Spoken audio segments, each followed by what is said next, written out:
On va dire ascenseur parce que je me trimballe en ce moment avec une poussette, donc escalier, tant pis. Absolument, absolument. Je fais très attention à ça et je pense qu'on y est largement. Je pense que j'en mange même plus que ça. Pas du tout, jamais fait de régime. Par contre, j'ai déjà testé avant ma grossesse, quand j'étais pas encore enceinte, le programme Weight Watchers qui est vraiment plus un rééquilibrage alimentaire. Ça avait tellement bien marché avec moi que ça m'a littéralement réappris en fait à manger et à cuisiner. Et du coup, j'ai repris le programme là en postpartum et j'ai déjà retrouvé mon poids d'avant grossesse et je continue de perdre un petit peu de poids.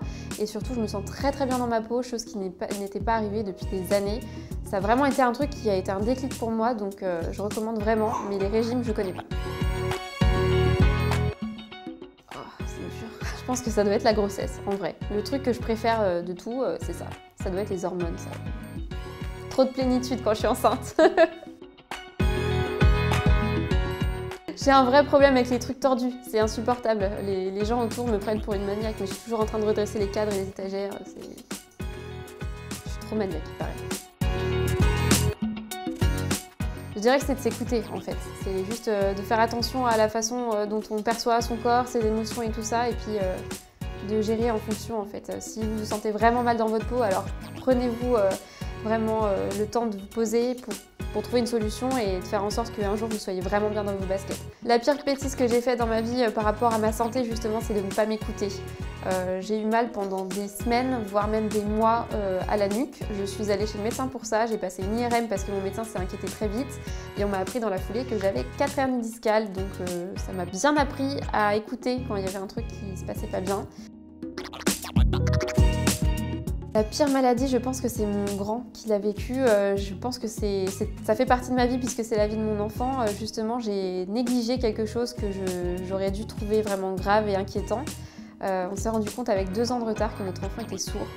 Et ça a été un traumatisme aussi bien pour lui que ça l'a été pour nous parce que j'en garde encore une culpabilité énorme d'avoir fait confiance à un pédiatre qui me disait toujours que j'étais qu'une maman trop stressée, qu'il fallait que j'arrête de revenir le voir à lui poser les mêmes questions. Sauf qu'un jour, on est allé voir un autre pédiatre et puis on a vu un autre spécialiste et on s'est rendu compte qu'il y avait vraiment quelque chose de grave et qu'il y avait besoin d'une opération, etc.